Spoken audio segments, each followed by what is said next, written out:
Hyderabad district TNGOs union के सदर doctor SM Husaini Mujib की क़ियादत में हाउसिंग ऑफिस नामपल्ली हैदराबाद में दावत इफ्तार का एहतमाम किया गया। दावत इफ्तार में तेलंगाना स्टेट कांग्रेस के general secretary Shri B Kishan, DGO के सदर Elveri Srinivas, secretary Satyanarayana, TNGOs centre union के सदर M जगदीश्वर, एसोसिएट सदर कस्तूरी वेंकट, कुंडाल रेड्डी, मिस्टर सलेजा, मौलाना मोहम्मद रियाजुद्दीन नक्शबंदी और मौलाना मोहम्मद कलीम उद्दीन के अलावा डिस्ट्रिक्ट एग्जीक्यूटिव मेंबरान, यूनिट सुदूर, सेक्रेटरीज, प्राइमरी मेंबरान, खवातीन मुलाजमीन, दोस्त व अहबाब और रोजदारों की कसी तादाद ने शिरकत की। बाद इफ्तार ताम का भी एहतमाम किया गया। इस मौके पर सदर डॉक्टर MS हुसैनी मुजीब ने मेहमानों का खैर मकदम किया और इनसे इज़हार तशक्कुर किया। बाद अज़ा मीडिया से बात करते हुए सदर डॉक्टर MS हुसैनी मुजीब ने इस सिलसिले में तफसीलात वाकिफ करवाया।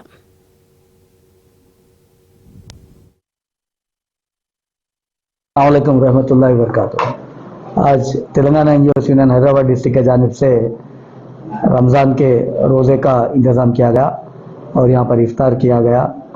Telangana NGOs union Hyderabad district के सरकारी मुलाजिमीन, कॉन्ट्रैक्ट आउटसोर्सिंग के एम्प्लॉइज़ भी यहाँ पर तशरीफ़ लाए। करीब 1500 से 2000 लोग थे और रियासत के लिए दुआए खुसूसी हुई और हमारी रियासत हिंदुस्तान के दीगर रियासतों से आगे हर फील्ड में आगे जाना है, उसकी भी दुआएं खुसूसी हुई।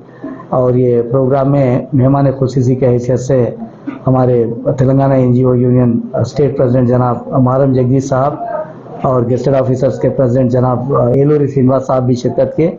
बहरहाल मैं Telangana NGO union Hyderabad district की जानिब से आप तमाम को फिर एक बार मैं इस रमज़ान की मुबारकबादी देते हुए अल्लाह ताला से ये दुआ है कि ये बेहतरीन महीना है, पूरे दुनिया में अमन कायम होना है और तमाम लोग खुशहाली से रहना है और बिलखुसूसी के जो हिंदुस्तान के हालात ख़राब हो रहे हैं, अल्लाह का रहम की ज़रूरत है इंशाअल्लाह। हम यहाँ पर आज देखिए गंगा जमुना की जो तहजीब है, आज यहाँ पर मेरे हिंदू भाई, मुसलमान, सिख और ईसाई तमाम लोग मिलकर यहाँ पर एकजुट होकर ये बेहतरीन प्रोग्राम हुआ।